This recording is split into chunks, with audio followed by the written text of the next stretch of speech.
Radio check Enzo, radio check. Radio check OK.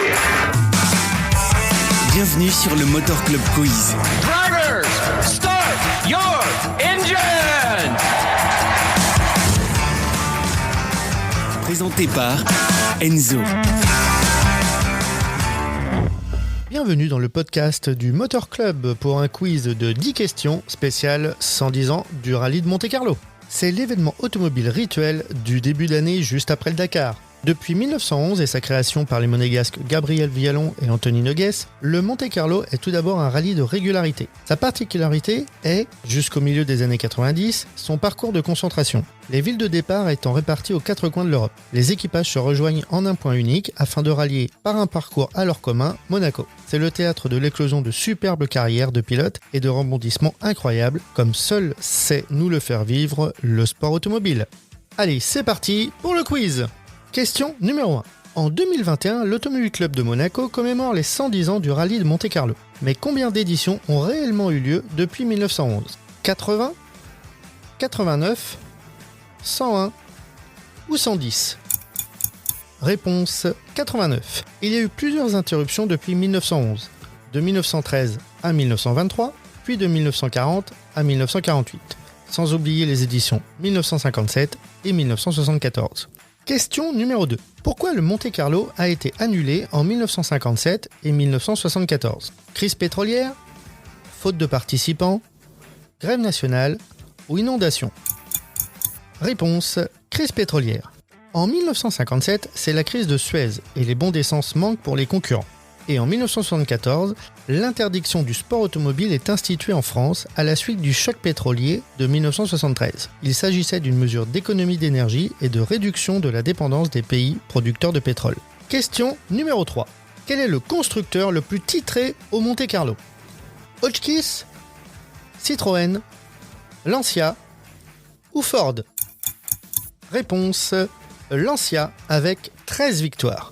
C'est avec la Lancia Aurelia que la marque ouvre son compteur avec un certain Louis Chiron comme pilote, qui vous évoque sûrement une des dernières créations de Bugatti. C'est ensuite Munari avec une Fluvia de 1972. Puis ce dernier l'emporte 3 fois de suite avec la fameuse Stratos de 75 à 77. En 1979, c'est Darniche qui gagne à son tour avec la même monture.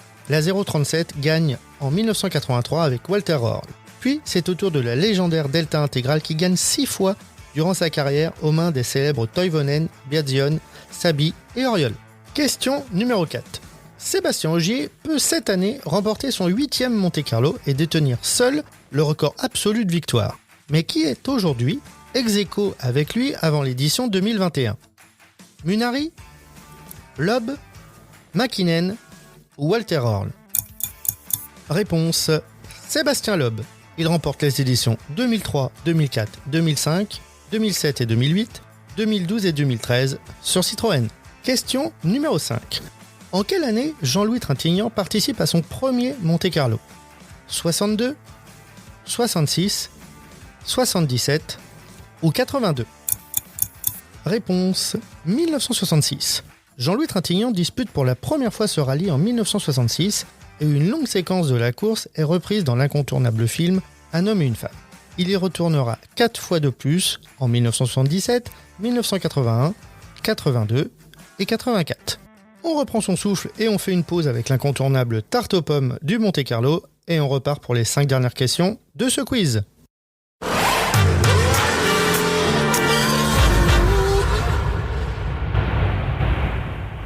Question numéro 6. Avec quelle auto François Delecourt, copiloté par Anne-Chantal Pauwels, perd son rallye dans la dernière spéciale du Monte-Carlo en 1991 ? Lancia Delta Intégrale, Ford Sierra Cosworth, Toyota Celica ou Ford Escort Cosworth ? Réponse : Ford Sierra Cosworth. François et Anne-Chantal sont en tête du rallye avec 42 secondes d'avance sur Sainz et sa Toyota à l'entame de la dernière spéciale. Mais on se souvient tous du désespoir du pilote devant les caméras en arrivant sur 3 roues et en ayant perdu son Monte-Carlo en s'exclamant « J'ai pas tapé, j'ai perdu une roue ».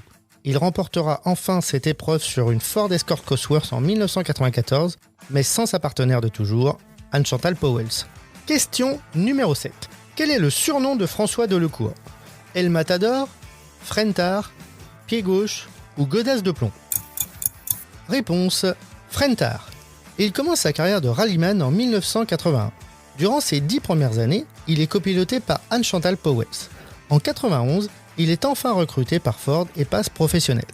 Il gagne 4 rallyes en 1993 et 1994. Ses 3 premières victoires lui permirent de terminer vice-champion du monde en 1993 sur la Ford Escort Cosworth, juste derrière le Finlandais Juha Kankkunen.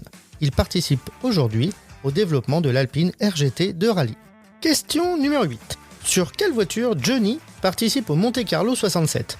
Datsun 240Z, Ford Mustang, Mini Cooper ou Citroën DS? Réponse Ford Mustang. Johnny sera copiloté par Henri Chemin, alors directeur de la compétition chez Ford. Le duo porte le numéro 105 au départ et ses gardes du corps s'engagent dans un break DS portant le numéro 106 pour partir juste derrière lui. Ce ne sera pas de trop pour contenir la fougue des fans présents sur tout le parcours. Question numéro 9. Avec quel constructeur Walter Orle remporte le Monte Carlo? Fiat, Opel, Lancia ou Audi? Réponse les 4. 4 fois vainqueur au Monte Carlo, Walter Orle est le seul pilote à le remporter au volant de 4 marques différentes.